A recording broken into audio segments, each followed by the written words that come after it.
Hola chicos,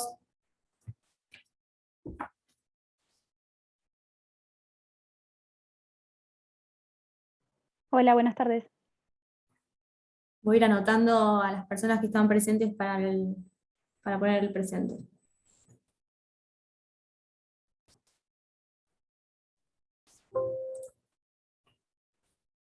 Mm,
¿Cómo están? Esperamos que se conecte Eugenia, ¿sí?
Hola, buenas tardes.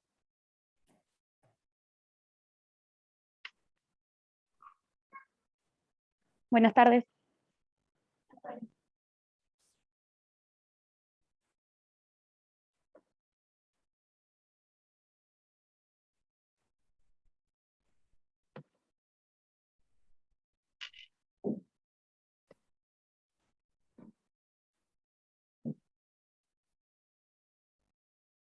Vamos a esperar unos minutitos más para ver si se conecta el resto.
Yendo a hacer autoborde.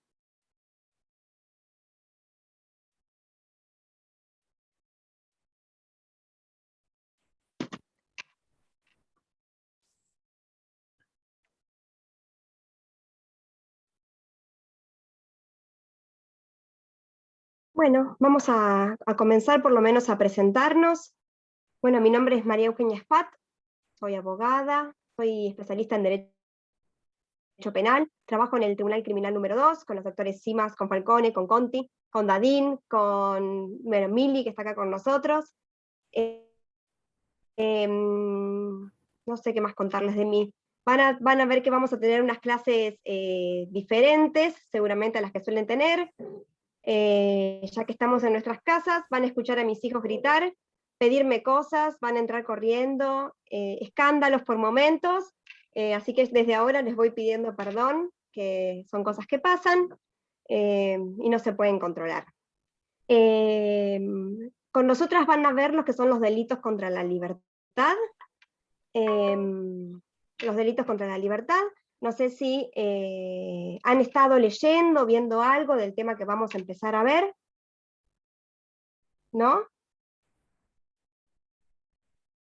Bueno, yo les voy contando que primero siempre cuando arrancamos a ver los delitos, comenzamos haciendo una introducción de lo que son los bienes jurídicos que están tutelados en cada tipo penal, y el que nos va a tocar en esta primera parte va a ser, como les decía, libertad, ¿sí? Ustedes van a recordar, lo han visto seguramente en muchas materias, que la libertad está protegida en nuestra Constitución Nacional ya desde el preámbulo, ¿sí? Con uno de los objetivos que tiene que alcanzar. Siempre recuerden que dice la frase asegurar los beneficios de la libertad para nosotros, para nuestra posteridad y para todos los hombres del mundo que quieran habitar el suelo argentino. Como la Constitución Nacional consagra derechos para todos los habitantes, de ello se va a deducir que se debe contar con libertad para poder ejercer estos derechos, ¿sí? Se podría sostener que en casi todos los delitos se vulnera de alguna forma la libertad individual, ¿sí? No sé si ustedes estuvieron viendo que en lo que es el Código Penal, en los delitos contra la libertad, vamos a tener muchos delitos que no tienen nada que ver unos con otros. ¿Sí? No sé si estuvieron chusmeándolo, pero vamos a encontrar el delito de servidumbre, el delito de privación, propiamente dicho, ¿no? Privación ilegal de la libertad, delitos cometidos por funcionarios públicos, ¿sí? En lo que se refiere a la privación de la libertad, trata de persona, violación de domicilio. Ese es un panorama más o menos de los delitos, y en un primer momento no tendría ningún delito que ver con otro. Esto hace que el concepto de libertad se va a deducir de lo que son los llamados derechos fundamentales, ¿sí? O derechos del hombre, y nuestra Carta Magna plasma la idea de que el hombre es un sujeto de derecho con capacidades de autodeterminación, lo que lleva a que en sí mismo contenga la posibilidad de ejercer la libertad sin ningún tipo de trabas. Este concepto de libertad lo vamos a encontrar normado en los artículos 18, 19, 33 de la Constitución, y a partir del año 94 se incorporan pactos de relevancia internacional que están previstos por el artículo 77, inciso 22. ¿Sí?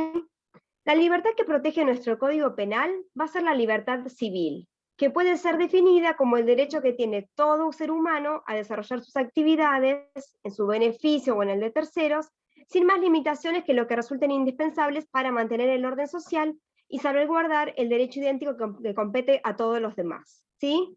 Esta libertad, que está consagrada principalmente en el artículo 19, recuerdan que dice las acciones privadas de los hombres que de ningún modo ofendan el orden. Bien. Esta libertad, ¿sí? Presenta la particularidad de ser, además de un bien jurídico en sí, un presupuesto de toda norma jurídica. Entonces puede concebirse al derecho sin que se haga referencia a otro derecho que se va a reconocer al mismo tiempo, que va a ser el derecho de poder ejercerlo, ¿sí? El libre ejercicio de estos derechos. Esta libertad civil que yo les estaba comentando, vamos a ver que va a comprender la capacidad del hombre de actuar en su triple condición, de ser físico, ser psíquico y ser social. Los delitos que se van a referir al bien jurídico como ser físico van a ser aquellos que están vinculados con la libertad de movimiento y de trasladarse, ¿sí? Todas las libertades que vamos a tener comprendidas, que van a afectar esta libertad y de movimiento, van a afectar al ser físico, ¿sí? Todo lo que se refiere al ser psíquico son principalmente los delitos que van a ser de amenazas, de coacciones, violación de domicilio y de secretos, ¿sí? En donde ya no tenemos esta prohibición de desplazarnos, sino más bien es una parte intrínseca del sujeto de poder elegir o no elegir lo que se le está solicitando. Y por último vamos a encontrar los que están directamente vinculados con este carácter social del ser, que van a ser todos los delitos que tienen que ver con la libertad de trabajo y con la libertad de reunión, ¿sí? Se va a proteger con esta norma cualquier ataque a la libertad de otra persona o del Estado, ¿sí? ¿Qué ocurre cuando una conducta criminal pone en riesgo o lesiona a otro bien jurídico, ¿sí? La técnica legislativa acude al principio de especialidad, en donde van a poder castigar dicha conducta, ¿sí? En el capítulo correspondiente a ese título. Por ejemplo, en el delito de robo, si nosotros obviamente se va a ver afectada esta libertad, pero no vamos a aplicar el delito de robo y de libertad, sino que nos vamos a ir directamente a lo que es el delito de robo, ¿sí? Porque ya va a estar incluida en ese tipo penal estas afectaciones al bien jurídico. ¿Sí? Esto es un pantallazo de lo que sería en sí el bien jurídico que vamos a tutelar en esta unidad que vamos a comenzar a ver hoy. Antes de arrancar a ver, no vamos a ver los códigos de nuestros títulos en formas ordenadas, ¿sí? Yo los suelo mezclar para que sea una forma más dinámica de ver todo el título. Y hoy vamos a arrancar, vamos a esperar con el 140, vamos a arrancar primero con lo que es el artículo 141, en donde específicamente se regula a la privación ilegítima de la libertad, ¿sí? Los voy a dejar un segundito con Mili, que va a hablar ese tema, y después volvemos conmigo, ¿sí? Mili, ¿estás ¿Cómo ahí? están? Me presento. Mi nombre es Milagros Goni, soy abogada y también trabajo en el Tribunal Criminal número 2 con Euge, con Diego, con Roberto Falcone, con Alexis Simas y con Néstor Conti. ¿Sí? Vamos a ver conmigo la privación ilegal de la libertad, el tipo base y las figuras agravadas. ¿Sí? Vamos a arrancar con el 141, el artículo 141, si quieren ir agarrando su código para después seguir la lectura de las agravantes. Arrancamos. Dice, será reprimido con prisión o reclusión de 6 meses a 3 años al que ilegalmente privare a otro de su libertad personal. Como decía Euge, en este caso el bien jurídico protegido es la libertad personal, entendida como la libertad física, la libertad corporal, ambulatoria o de movimiento, ¿sí? En sentido amplio, como ya vamos a ver. Arrancamos con el tipo objetivo y vamos a ver que está conformado por dos elementos normativos, ¿sí? Por un lado tenemos a la privación de la libertad personal y por el otro lado vamos a tener a la ilegalidad de esa privación. En primer lugar, entonces, la privación de la libertad personal puede darse de manera positiva o de manera negativa, ¿sí? Sea impidiendo a la persona realizar ciertos movimientos o trasladarse de un lugar a otro o salir de un lugar, o bien imponiéndole a la persona que realice ciertos movimientos o que se dirija en cierto sentido no deseado, por supuesto, por la persona de la víctima, ¿sí? Por ejemplo, el caso del conductor del colectivo que cierra sus puertas, las traba, arranca e impide que las personas se vayan bajando en los diferentes tramos del recorrido, ¿sí? O sea, en este caso lo que se refiere es entonces impedir, restringir o condicionar, ¿sí?, la facultad de traslación o de movimiento de la víctima dentro de su rango deseado, más allá de que queden a su disposición la producción de ciertos movimientos.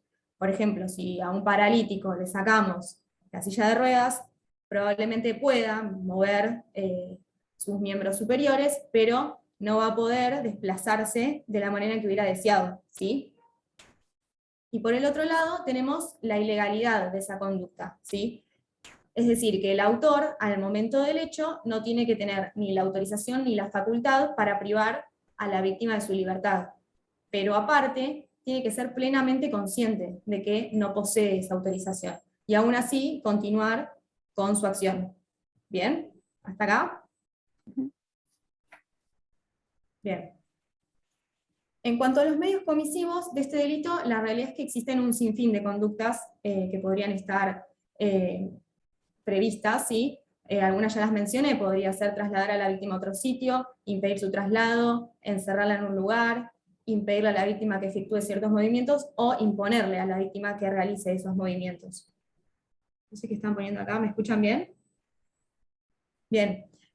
Todo eso de manera directa, sea mediante coerción o mediante engaño. Bien.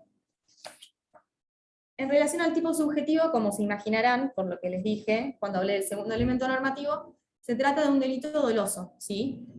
Es decir, el autor tiene que tener el pleno conocimiento de la ilegalidad de esa conducta, ¿sí? Mediante la cual va a restringir la libertad personal de la víctima. Y aún así, como ya les dije, continuar con su conducta, ¿sí? Por eso es que no se admite la modalidad imprudente. Lo que sí se admite es, por supuesto, el dolo directo o también el dolo eventual, que podría ser el caso del dueño de un comercio que apurado sale y sabiendo que probablemente quedó alguno de los empleados dentro, igual se retira y cierra por fuera y los dejan cerrados, ¿sí? Esa persona se tuvo que haber representado la posibilidad de que iba a dejar privada de su libertad a uno de sus empleados, y aún así, priorizando alguna otra cuestión, se retira del lugar y concreta el accionar. Bien, ese sería un caso de dolo eventual. En relación a los sujetos, ¿sí? El sujeto activo puede ser cualquier persona, ¿sí? A excepción de los funcionarios públicos, que si realizan esta conducta estando en pleno ejercicio de sus funciones, entonces se configurará tal vez alguno de los delitos previstos en el artículo 144 bis, 0,4, ¿sí? Pero no va a ser esta la figura penal que en todo caso se estaría llevando a cabo. Y por otro lado, el sujeto pasivo puede ser cualquier persona, sí, pero tiene que ser cualquier persona que tenga capacidad volitiva de movimiento, ¿sí? Al momento del hecho, y que tenga la capacidad de expresar su voluntad. Es decir, tiene que tener capacidad física de movimiento, de moverse, tiene que tener la facultad de poder decidir cómo moverse, con independencia de si comprende realmente el alcance o la significancia de esa decisión, y aparte tiene que tener la posibilidad de expresar su voluntad. Por eso no pueden ser víctimas de este delito ni los bebés, sobre todo los bebés de pocos meses, que no solo no tienen capacidad volitiva de movimiento, sino que tampoco pueden expresar su voluntad, ni las personas que se encuentran inconscientes al momento del hecho, ¿sí? Pero sí pueden estar comprendidas dentro de los sujetos pasivos los menores incapaces o las personas que tienen alguna discapacidad o que tienen capacidades distintas, siempre dependiendo del grado y del tipo, ¿no? Pero si pueden, si tienen capacidad volitiva de movimiento y pueden prestar su consentimiento, perdón, si pueden expresar su voluntad, en ese caso sí van a poder ser víctimas de este delito. En cuanto a la autoría y la participación, puede darse tanto la autoría inmediata como la inmediata, ¿sí? Y van a ser cómplices todas las personas que presten asistencia o ayuda al autor del hecho en cualquiera de las etapas, ¿sí? Cualquiera de las personas que participen en cualquier grado de ejecución de este delito van a ser consideradas o coautores o partícipes dependiendo de su grado de intervención, ¿sí? Por ejemplo, quien facilita el lugar para tener encerrada a la víctima, o quien, una vez que la víctima ya fue privada de su libertad y se encuentra encerrada, opera vigilándola, ¿sí? En ese caso, vamos a estar en presencia o de un coautor o de un partícipe, dependiendo cuál es la entidad de su intervención, ¿sí?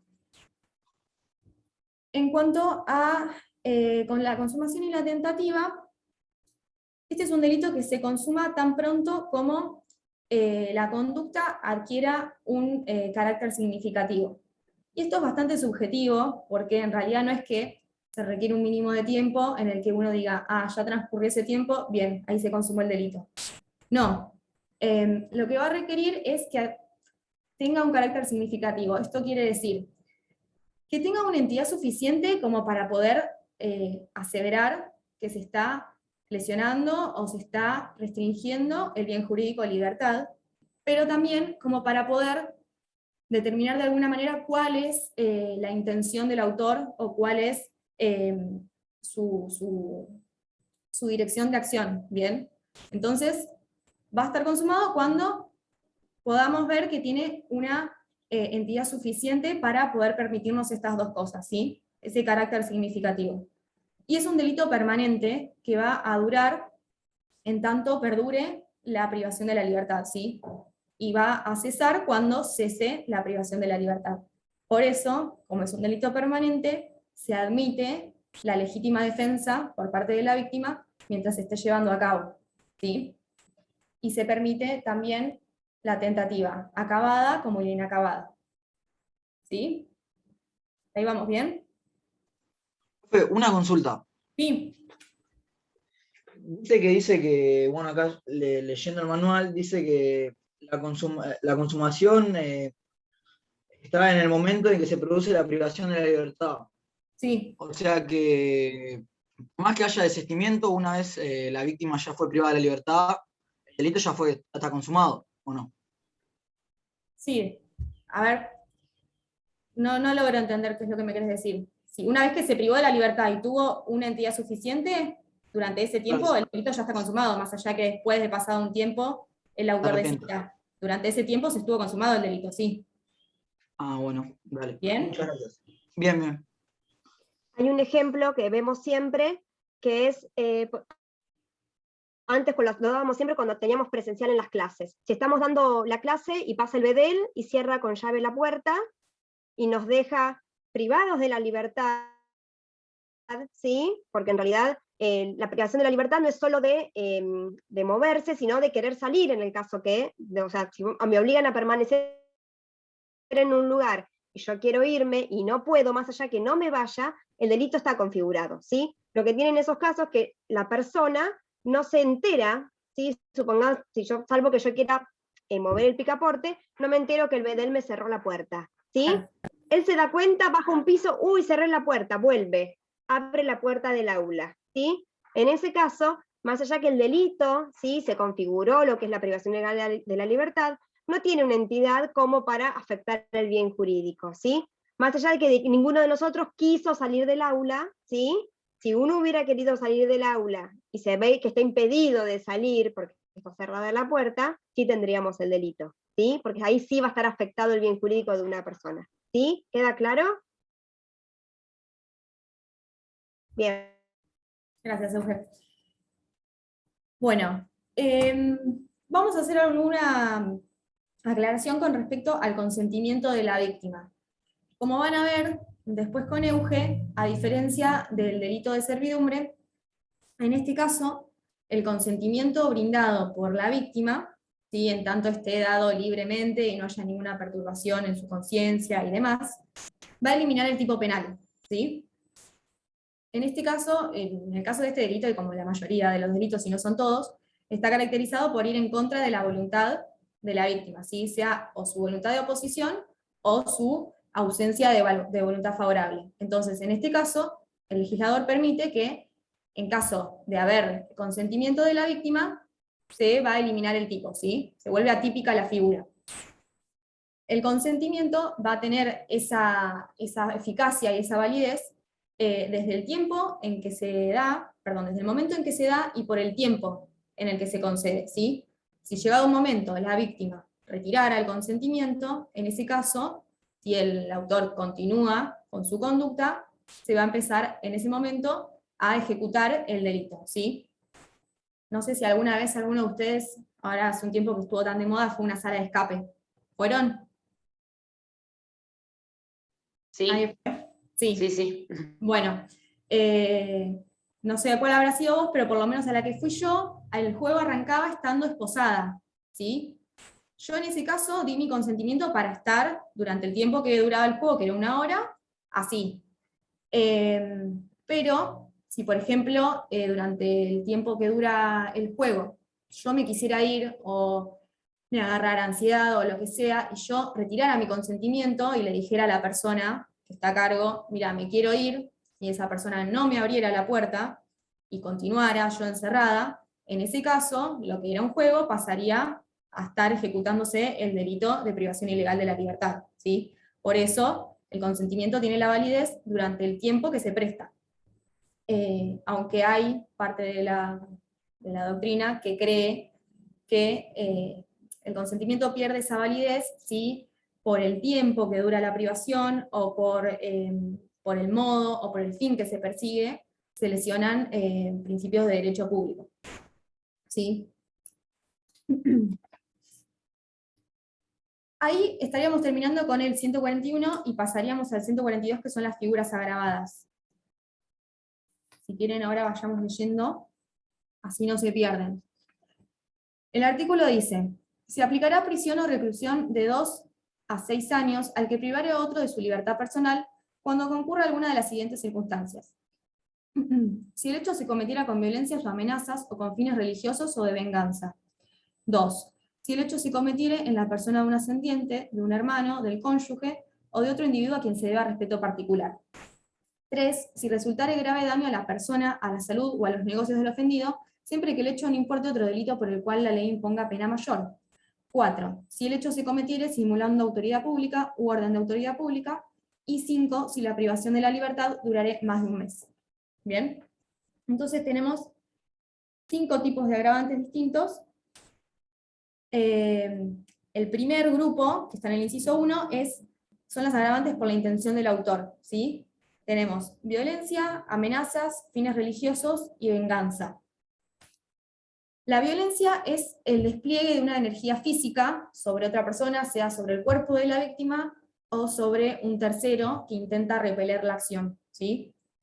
tanto los medios hipnóticos como los narcóticos ingresan dentro de este medio de violencia, ¿sí?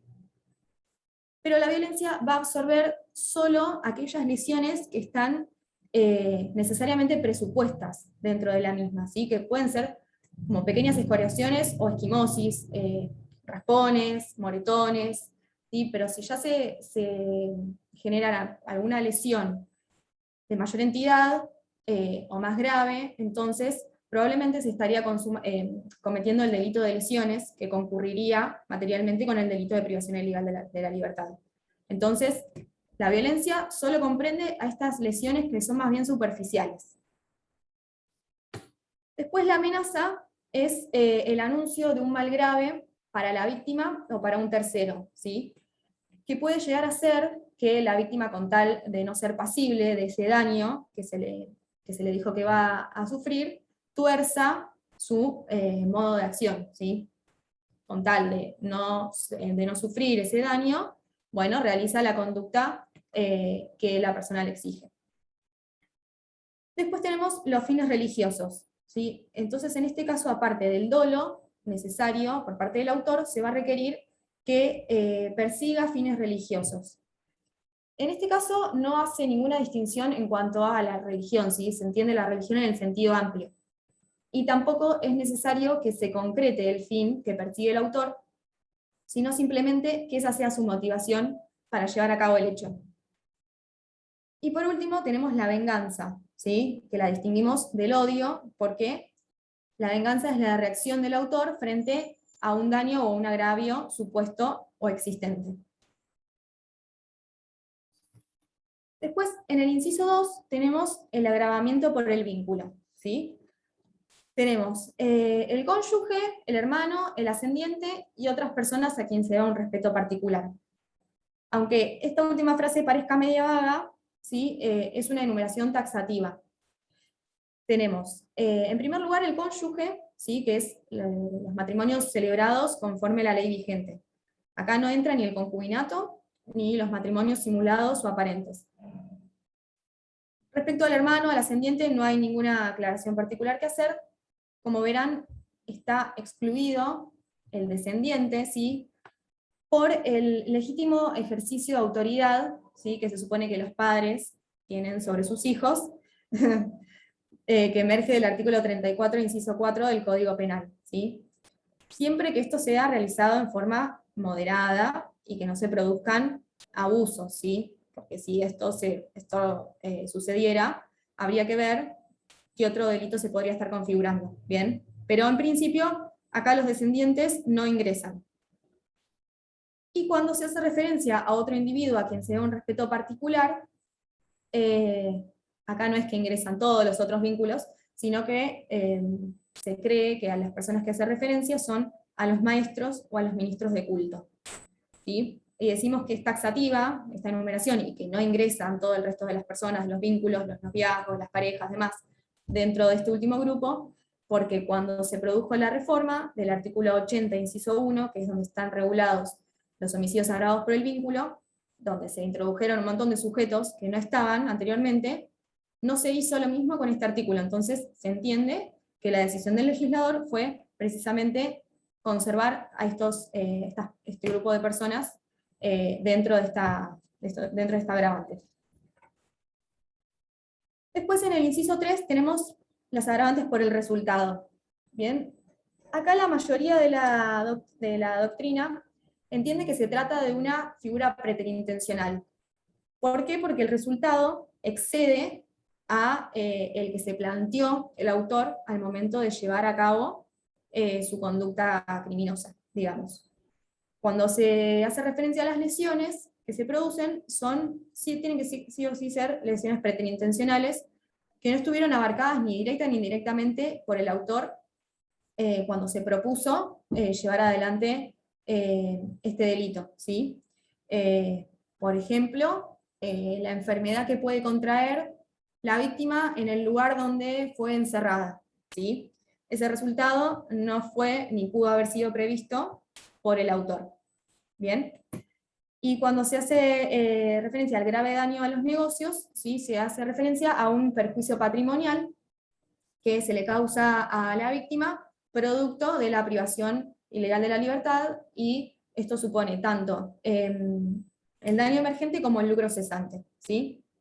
En ambos casos, lo que sucede es que el resultado lleva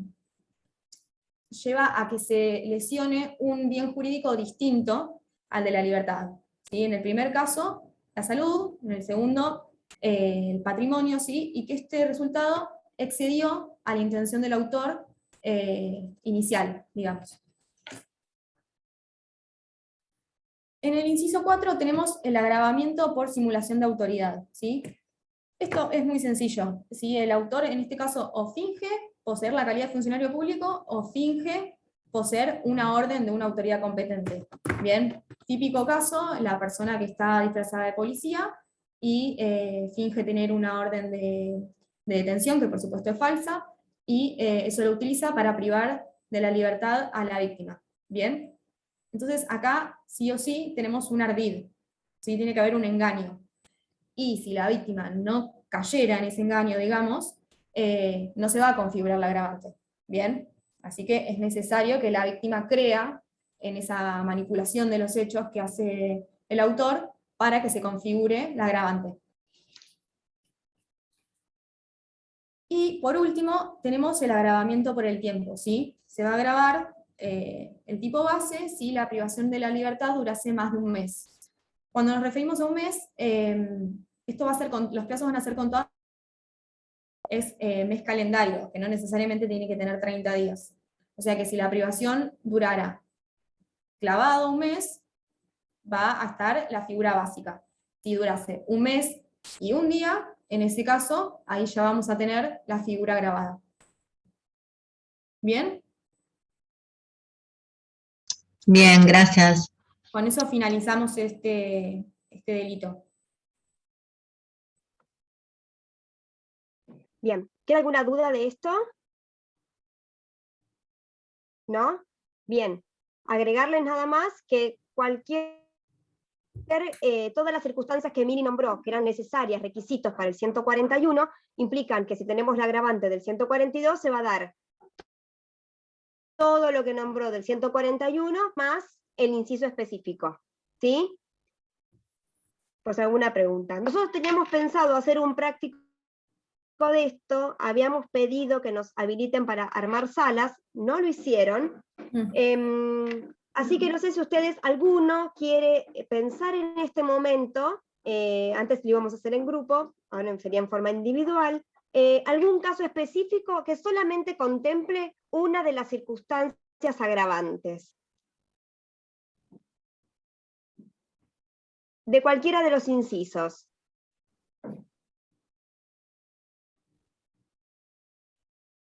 ¿Se les ocurre algo?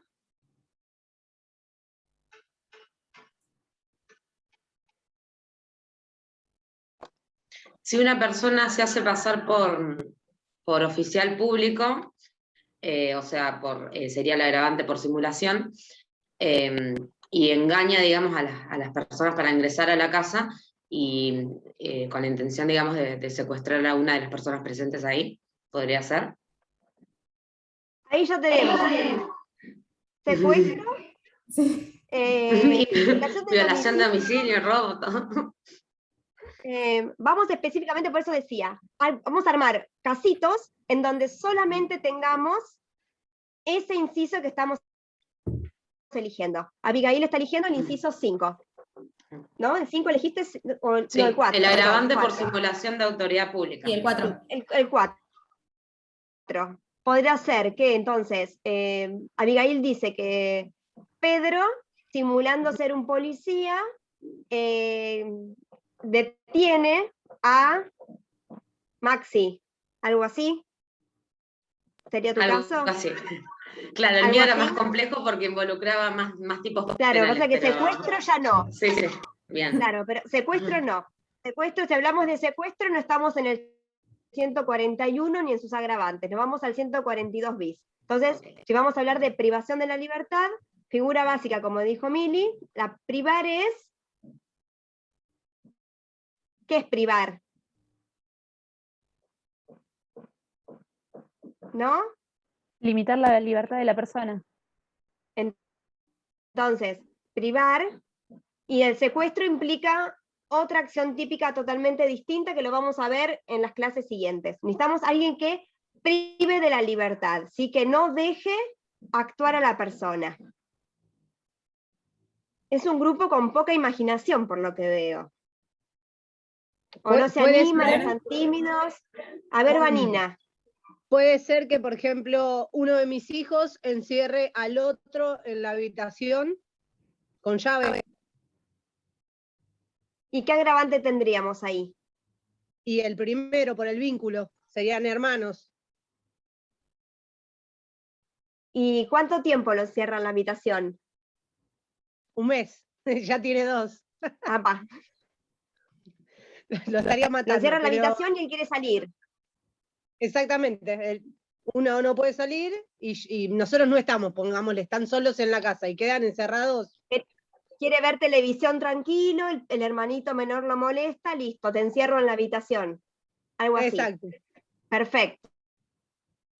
Bien, ahí tendríamos una privación ilegal de la libertad agravada por el vínculo. ¿Sí? ¿A alguien se le ocurre alguna del inciso primero?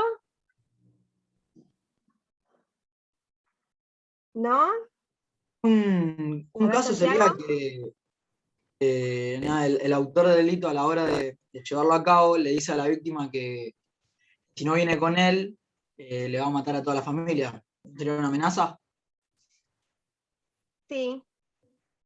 ¿Sí? También, profesora, también no podría ser ese delito que le das para tomar, no sé, algún tipo de droga en un boliche. Estamos hablando también de violencia. Y después, bueno, ¿Y se lo después qué lleva hace? no sé, la secuestra, la lleva al No sé, departamento. ¿qué hace si le da? ¿Cómo? No, eso Y preguntaba, porque- ¿qué hacía cuando le daba el narcótico? Y seguramente la va a poner en un auto y la va a llevar a un departamento. Pero como cuando hablamos de violencia y amenaza, también dice que se admiten los medios hipnóticos o narcóticos. Entonces, me pareció un ejemplo. Sin hablar, ponerle que no haya abuso, no haya nada. Le dio para tomar una pastilla, la llevó a su departamento. Que la encierre únicamente. Y la encerró. Claro, bien. Sí. A mí lo que me hace ruido es en la parte de que la traslada. Porque ya la traslación, vamos a ver que es otro delito distinto. ¿Sí? Pero Pero entonces, yo- ¿cómo? Si es contra la libertad, no hay un... Yo modificaría tu ejemplo es que en todos los delitos de este capítulo vamos a ver que vamos a tener afectada la libertad y que en otros tipos penales se va a ir complejizando esta situación, ¿sí? Yo tu ejemplo lo modificaría diciendo que estaba la persona que vos decís en una fiesta en una casa y que cuando se quiere retirar, para que no lo hagan, le dan los narcóticos. ¿Sí? Porque ya el trasladar implica un delito distinto. Claro, no lo sabía. Yo pensé ¿Sí? que también entraba contra el delito contra la libertad. Pero bueno, debe ser otro delito. Sí, yo para que después no Bien. pensemos en más complejos en otros casos, ¿sí? Pero tu ejemplo, sacándole la traslación, está perfecto, ¿sí? La chica Bien. se quiere ir, para que no se vaya, le dan narcóticos. Bien, tenemos un agravante. Euge, acá Maximiliano dice, un cura que deja encerrado en el confesionario a un fiel por la gravedad de los pecados. Sí. Bien. Lo que pasa es que tendría que ser al revés. Ah, o él dice por los fines religiosos. ¿Dónde Claro. está Maxi? No sé si habla. No sé si tiene micrófono. ¿No se puede? Sí. Pero Profe, si sí, exactamente, el agravante de los fines religiosos. Bien, perfecto. Bien. Sí, es un pecador y lo deja encerrado. Claro, diríamos. No hay que ir a esa iglesia. Bien. Podría ser. Y si es al revés, tendríamos el de que estamos, el del agravado por el vínculo, por persona, ¿sí? Una persona que encierra al cura en el confesionario, ¿sí? Tendríamos el otro inciso. Bien. Más o menos quedan claro todo lo que sería la privación ilegal de la libertad con sus agravantes. ¿Sí? Profe, en el ejemplo de la compañera con el traslado y el mío, ya quedaría desplazada la figura, ¿eso es lo que nos tiene que quedar claro? ¿Por el principio de especialidad? ¿O concurrirían materialmente? Como No, el caso de daños. quedan excluidas. Se excluye. Quedan excluidas, como todo lo que es exacto, como dentro de la privación de la libertad, vamos a ver que tenemos distintos tipos. Por ejemplo, hoy alguien me había hablado de secuestro, creo que eras vos, ¿no?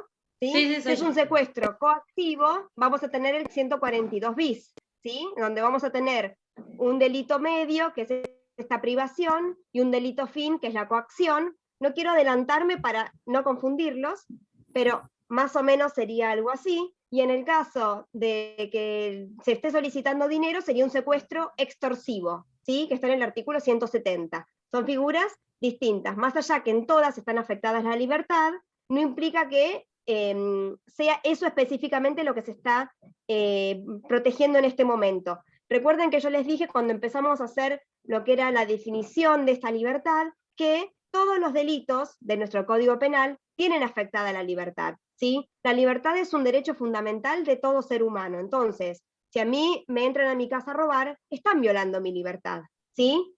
Ya sea de mis pertenencias, de ingresar a mi domicilio, o sea, tenemos afectadas de mi decisión de que se lleven mis bienes, ¿sí? Está afectada la libertad. Entonces, lo que tenemos que ver es específicamente que en este tipo penal del 141 bis tenemos afectada la libertad de movimiento, ¿sí? Que es el de los 3 tópicos que yo les decía de ser físico, psíquico y social.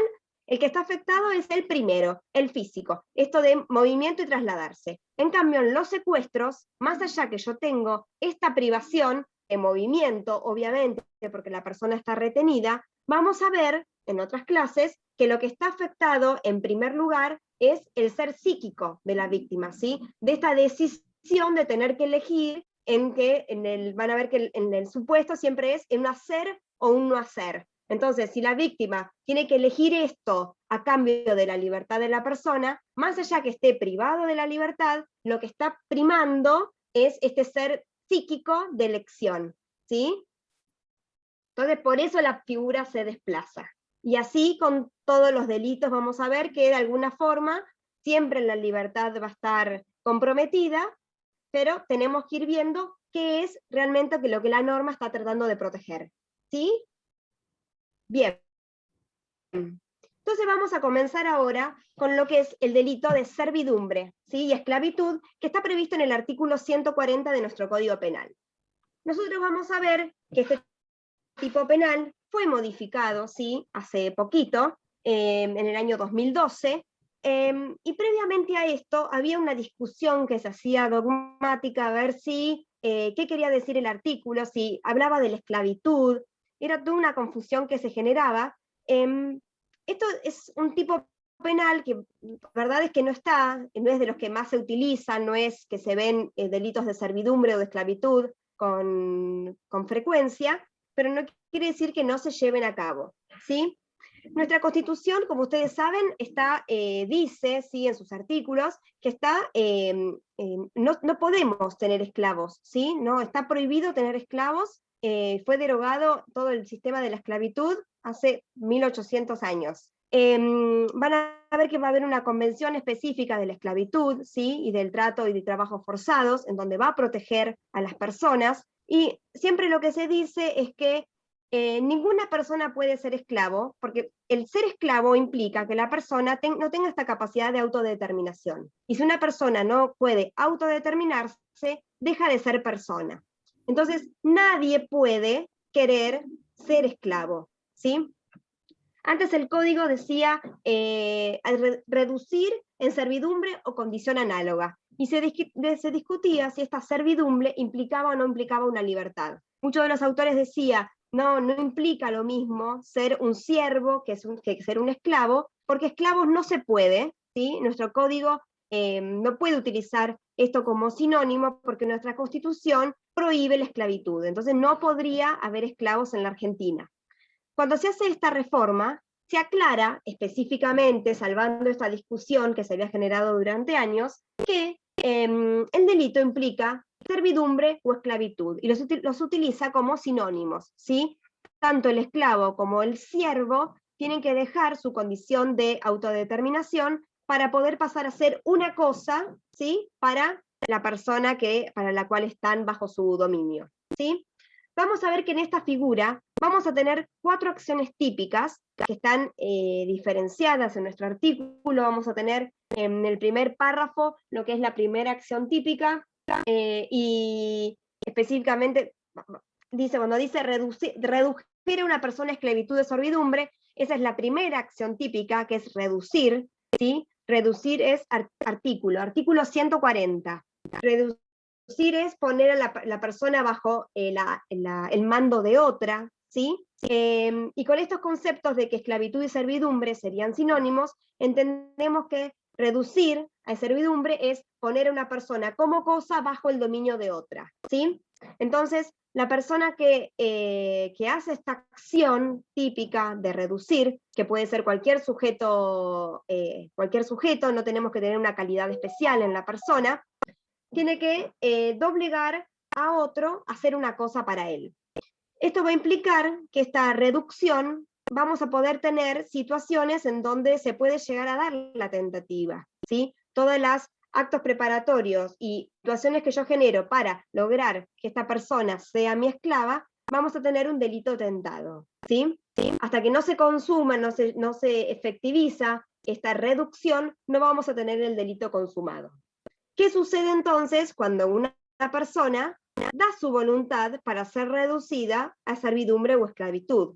Algo Emilia les estuvo adelantando, que aunque la persona, ¿sí?, diga, sí, yo consiento, yo quiero ser tu esclavo, ¿sí?, y la trate como tal, ese consentimiento no es válido. Ninguna persona puede consentir dejar de tener su voluntad de autodeterminación, ¿sí? No va a importar este consentimiento y el delito va a quedar configurado igual, aunque la persona lo haya prestado.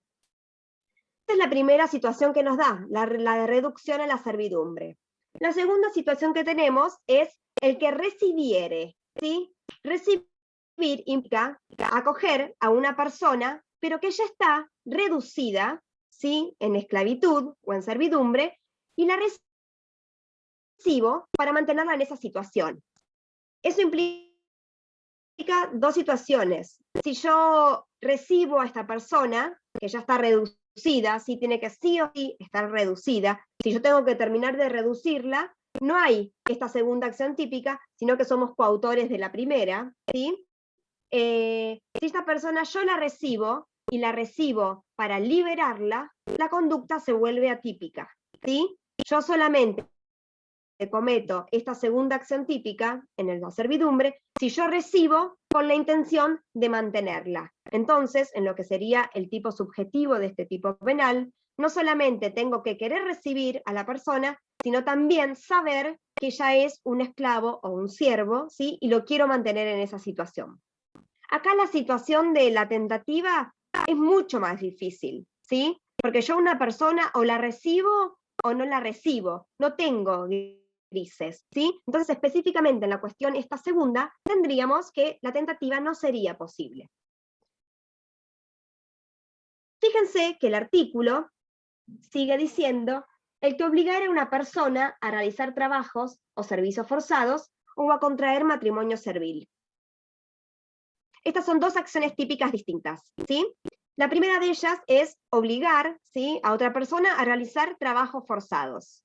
¿Qué se entiende por trabajos forzados? La definición de este concepto está dado por lo que es la Convención de Trabajos Forzados específicamente, en donde nos dice que el trabajo forzado es todo aquel trabajo que la persona está obligada a hacer en forma legal, con una determinada retribución, ¿sí?, que debe recibir a cambio, y este trabajo se va a volver forzado cuando se le cambian las condiciones por las cuales fueran impuestos. Ustedes me van a decir, ¿qué trabajos son forzados?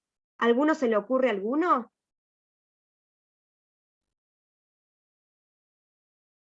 ¿La trata de personas, profe? No, es un delito distinto la trata. Profe, cuando existía la pena de reclusión, ¿no obligaban a los presos a realizar trabajos forzados? No, la reclusión no implica los trabajos forzados. pero algo con las penas puede ser un ejemplo. La recolección de papa en la zona de Balcarce es un trabajo forzado, ¿o no? ¿Vos decís la gente que trabaja en forma forzada recolectando papa? Sí, que traen siempre de Santiago No del es un Estero. trabajo obligado que esté.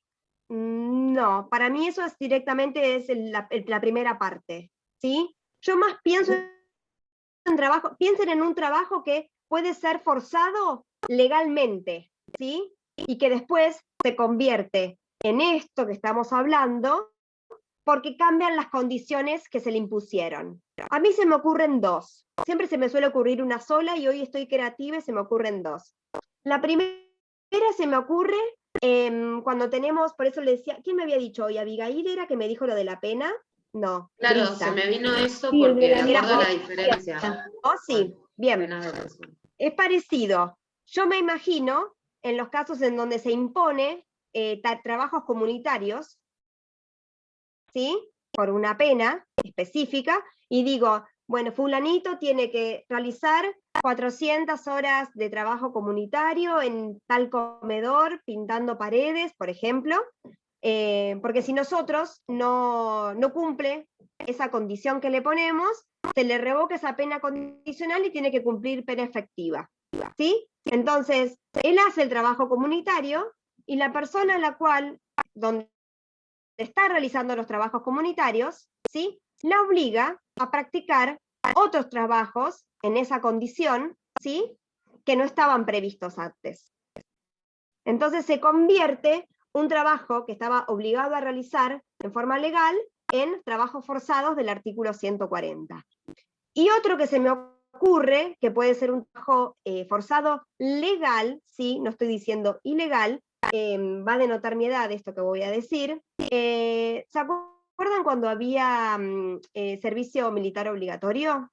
¿Ustedes no ven que puede llegar a ser de los trabajos forzados que están obligados a llevar a cabo bajo una sanción en el caso de que no se realicen? Estoy hablando de trabajos forzados legales, no ilegal. ¿No, Perdón, Martina? ¿cuál sería la pregunta? Si ustedes ven que en su momento había un servicio militar obligatorio, ¿sí? Salía bolillita, números bajos, número alto, y te tocaba el servicio militar o no, ¿sí? La colimba, la famosa colimba, donde ahí tenían que realizar trabajos. No digo que sean forzados por... Ustedes se imaginan tal vez en trabajos forzados, el que está en la ruta picando piedra con tipo película, con la cadena y la bola de acero. No, no hablo de eso, sino trabajos que están obligados a realizar bajo una sanción en el caso de que no se realicen, ¿sí? Eso es un trabajo forzado. Entonces, en su momento, se realizaba el sorteo y te tocaba realizar el servicio, la colimba, ¿sí? Entonces, si no lo hacías, tenías una sanción, ¿sí? Y si lo hacías, era un trabajo, porque era un trabajo forzado, pero legal. ¿Ven que puede ir o no? No. ¿Sí? Sí, para mí sí. Sí. Una consulta. Sí, Santiago. Viste que al principio cuando diste la definición del trabajo forzado, dijiste que se convierte forzado cuando cambian las condiciones. Y en ese caso, ¿en qué cambiarían las condiciones? ¿Cuándo cambiarían A las eso condiciones iba de ahora. forzamiento? A eso iba ahora. Hay trabajos, por eso les aclaré, hay trabajos forzados que son legales, ¿sí? Por eso yo me imaginaba, caso de servicio militar, está la persona que realiza, no sé si eran 1 o 2 años, la verdad que tanto no recuerdo, eran obligatorios. Supongamos que terminaba el tiempo y a esta persona no se la dejaba retirarse y la obligaban a continuar trabajando y realizando los mismos trabajos en las mismas condiciones, ¿sí? No digo que los maltrataban, no estoy poniendo situaciones distintas, pero ya no dejarlos terminar su trabajo en el plazo que correspondía implica modificarle las condiciones, ¿sí? Lo hago permanecer en esa condición y que siga trabajando, ¿sí? No sé, ¿qué les parece? Y ahora sí. ¿Sí? porque a lo que voy, hoy Martín me había preguntado las personas que vienen a trabajar de otros países o de otras zonas, a la zona de Sierra de los Padres y demás, juntando papas. Eso obviamente que es una servidumbre o una esclavitud por las condiciones en que ellos están viviendo. ¿Sí? Por eso hablábamos de esto de dejar de ser personas, ¿sí? Trabajar 12 horas consecutivas, sin alimentos, dormir en lugares tal vez no tan propicios para esta situación. Tendríamos la situación de las primeras partes, ¿sí? O recibir, digamos, o reducir, depende de la situación que se dé, pero no trabajo forzado, salvo que sea una situación en donde tenemos primeramente un trabajo forzado legal, que luego se modifican esas condiciones y pasan a constituir parte de partecita del artículo. ¿Sí? ¿Se entiende o los estoy mareando? Bien. La última parte del artículo nuestro dice, volvemos a obligar a otro a contraer matrimonio servil. ¿Qué implica contraer matrimonio servil? Implica que yo obligo a una persona a casarse para reducirlo a esclavo o a siervo. ¿Sí? ¿Qué situación vemos acá particular? En primer momento que no es que yo me caso con una persona, doy mi consentimiento válido, y después esa persona se le ocurre convertirme en esclavo, ¿sí? Porque ahí el matrimonio no fue servil, es un matrimonio que comenzó bien y termina desplazándose a la primer parte de nuestro artículo 140. Acá necesitamos, sí o sí, que el sujeto activo obligue al sujeto pasivo a casarse para convertirlo en siervo. ¿Qué dificultad tenemos en este artículo? Que es algo que van a tener que resolver, obviamente, el magistrado que le toque esta situación. Que nuestro Código Civil, con la reforma que se hizo, específicamente determina, si quieren después les busco el artículo, que todo matrimonio que no tiene un consentimiento válido es nulo. ¿Sí? Entonces, si a mí me están obligando a casarme, según el Código Civil, ese matrimonio es nulo. Entonces, si yo tengo un matrimonio nulo y a mí me reducen a esclavitud o a servidumbre, no estaría en matrimonio servil de la última parte, sino que estaría en reducir a esclavitud, ¿sí?, de la primera parte. ¿Se entiende? ¿Sí? Sí, se entiende. Bien. Esa es la dificultad que se genera cuando tenemos reformas en un código y no reformas en otro, o no hacemos compatibilizar las reformas, ¿sí? Antes simplemente estaba el matrimonio servil, vos te casabas con esa obligado y teníamos específicamente tipificado esta última parte del párrafo. Ahora, con esta reforma que se hace en el Código Civil, donde directamente estos matrimonios son nulos, va a quedar a discrecionalidad del juez que resuelva esta cuestión, si va a tomar este matrimonio, cómo va a evaluar esta cuestión que introduce el Código Civil diciendo que hay una nulidad. ¿Sí? ¿Se entiende? Bien. En las cuestiones de trabajos y de matrimonio servil, en ambos tenemos la posibilidad de poder tener una tentativa, ¿sí? Hasta que se consuma el delito. En ambos está previsto. Solamente vamos a dejar la tentativa afuera en los casos en que yo recibo a esta persona para mantenerla en esta condición. ¿Bien? Están escuchando ruidos, ¿no? Seguramente están trabajando y yo escucho. Bueno, no sé si tienen alguna duda específica de esto que estuvimos viendo hoy, 140, 141 y 142. ¿No? Una pregunta. Sí. En esas comunidades que hay, por ejemplo, las comunidades de gitanos, sí, que los padres de alguna manera es como que tienen que seguir, los hijos tienen que seguir el legado de la familia, ¿esto podría entrar ahí? ¿Y en qué parte? No, por ejemplo, que los obligan a casarse, sí. Y esas cosas. Sí. Pasa que lo obligan a casarse es una situación, y que lo obliguen a casarse para ser esclavo de su marido, ahí tendríamos recién el artículo. Ahí. Igualmente cuando, ¿cómo? Claro, no, me refería a eso cuando la obligan, por ejemplo, a la mujer a ser de alguna manera, no sé si llamarlo esclavo, pero atender al marido. Lo que Todas- pasa es que en las comunidades, tanto cíngaras o algunas otras que se me ocurren porque tienen otras particularidades, ellos tienen sus propias costumbres, digamos, ¿sí? Que podríamos aplicar, no sé si recuerdan de Penal 1, el error de tipo y el error de prohibición. ¿Se acuerdan más o menos algo de eso? ¿Sí? Yo creo que específicamente en lo que son este tipo de comunidades podría llegar a aplicarse lo que es el error de prohibición, ¿sí? Porque ellos tienen sus propias normas, más allá que viven en nuestro país y tienen que regirse bajo nuestras reglas, ¿sí? Nuestras normas. Yo creo que podría llegar a darse las situaciones de este error de prohibición.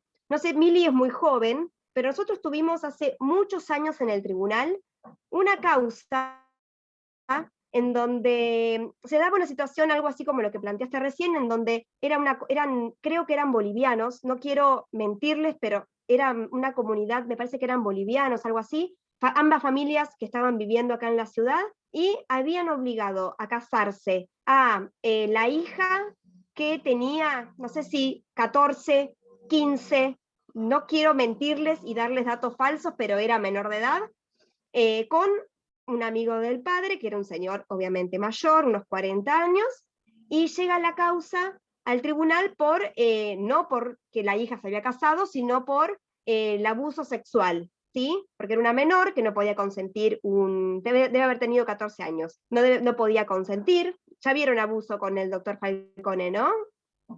Sí. ¿Sí? No podía consentir, y llega, creo que no sé si es el colegio el que hace la denuncia, porque la chica estaba embarazada, era una situación como rara, y en esa causa se aplica el error de prohibición, porque al venir de otras comunidades, con otras costumbres, otras reglamentaciones internas, para nosotros era un horror que el padre haya, nosotros me refiero a argentinos, un horror que un padre haya obligado a su hija de 14 años a casarse con un hombre de 40, y para ellos era totalmente normal y se daba con habitualidad, y me parece que se aplicó el error de prohibición, porque ellos tienen otras reglamentaciones, no sabían que acá estaba prohibido, y más o menos que salió por ese canal, ¿sí? Pero son situaciones particulares esas, hay que analizarlas ya desde otro eje, ¿sí? No sé si fui clara. Ustedes me dicen, si no, Doctora, porque yo hablo. Doctora, una pregunta. Sí, Martín. Justo Sí. que nombra error de tipo. Hoy cuando usted decía sobre el artículo 141, que puede haber error de tipo cuando un policía detiene a una persona varias horas hasta que se demuestra que esa persona no fue el delincuente o el que robó.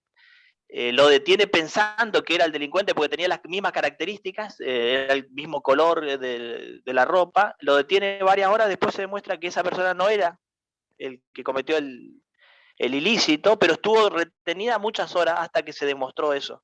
¿Puede haber de parte del policía un error de tipo en la detención porque lo está privando ilegítimamente o no? Sí, lo que pasa es que el error de tipo va específicamente a todos los elementos que está previendo el tipo penal, ¿sí? Sujeto, dolo, si tiene algún elemento normativo específico, no tanto a ya las situaciones propias de ese delito en sí. Igualmente para mí no es delito lo que me estabas planteando, porque para que haya delito de privación ilegal de la libertad tiene que haber un dolo, ¿sí? O sea, más que nada quiero detener a esta persona, son delitos dolosos, a propósito, ¿sí? No pensando que él estaba realizando su trabajo en ese caso. Y ahí tenemos una situación en donde, en ejercicio de sus funciones, ¿sí? Equivoca el sujeto al cual hay que detener, pero no con la intención de privarle de la libertad a un ciudadano que no tenía nada que ver con la situación, ¿sí? Yo no lo vería tanto como delito la situación que me estabas planteando, ¿sí? Porque además se debe dar con habitualidad. O sea, un señor de jean con buzo rojo y hay 3 caminando. O sea, ¿sí? Yo no lo veo tanto como delito. Distinto es si le dijeron un jean con buzo rojo y detuvo una señora con pollera verde. Entonces, ahí sí lo veo más enfocado a que quiso realizar una detención sin las, digamos, todas las condiciones necesarias. ¿Sí? Bueno, gracias. Bien. No sé si hay alguna pregunta más. Si queda claro esto. Yo otra pregunta más, Sí. disculpe, porque como se me corta tanto el internet capaz que cuando hablo de trabajo ya podría entrar. No se te escuchó. ¿Querés escribirla? Sí, en el trabajo forzado, cuando vi en el 141, la minería, ¿podría entrar el trabajo de la minería? ¿En el 141?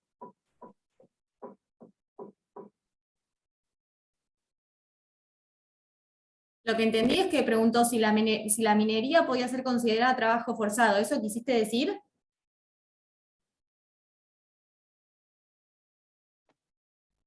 Sí, está poniendo, sí. ¿Me escucha? Eso quería preguntar.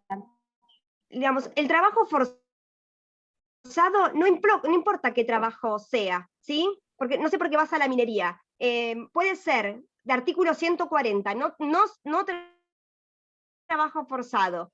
Puede ser talleres de costura, situaciones de siembra, ¿sí? Pero servidumbre y esclavitud. Trabajo forzado, como les decía hoy, les repito, tiene que ser un trabajo obligatorio, ¿sí? Con determinadas condiciones, una remuneración que está obligado a realizar bajo una sanción específica, ¿sí? Si no lo hace. En el trabajo de la minería sería un trabajo que la persona elige, ¿sí? No conozco si hay alguna cuestión específica con la minería. Sí son condiciones tal vez, no sé si inhumanas, pero diferentes de trabajo por la cantidad de horas, el lugar en donde se realizan, pero no entraría en trabajo forzado.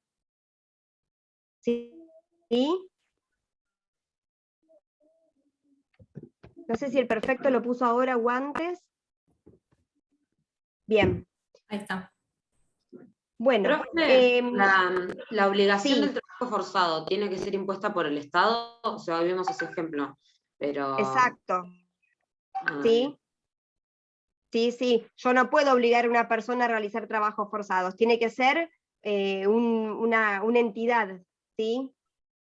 Por eso tiene que tener una remuneración, tiene que tener determinadas características. Ya vamos a ver cuando veamos administración pública, que Estado, ¿sí? Lo que se convierte siempre en los tres poderes, ¿sí? Tanto legislativo, ejecutivo, judicial, ¿sí? Bien. Si no hay más dudas y queda claro esto, vamos a dejar acá. Próxima clase vamos a ver lo que es el secuestro coactivo, ¿sí? Así vamos despejando algunas dudas que habían quedado hoy. Y vamos a ver si antes de comenzar a ver los delitos específicos de funcionario público, vamos a saltearnos un poco y vamos a ir a la trata de persona para poder compararla con el delito de servidumbre que vimos hoy, ¿sí? Entonces, próxima clase, que es el jueves próximo, vamos a ver secuestro coactivo y trata de persona, ¿sí? El que pueda ir leyendo como para ir avanzando un poquito en eso, buenísimo, ¿sí?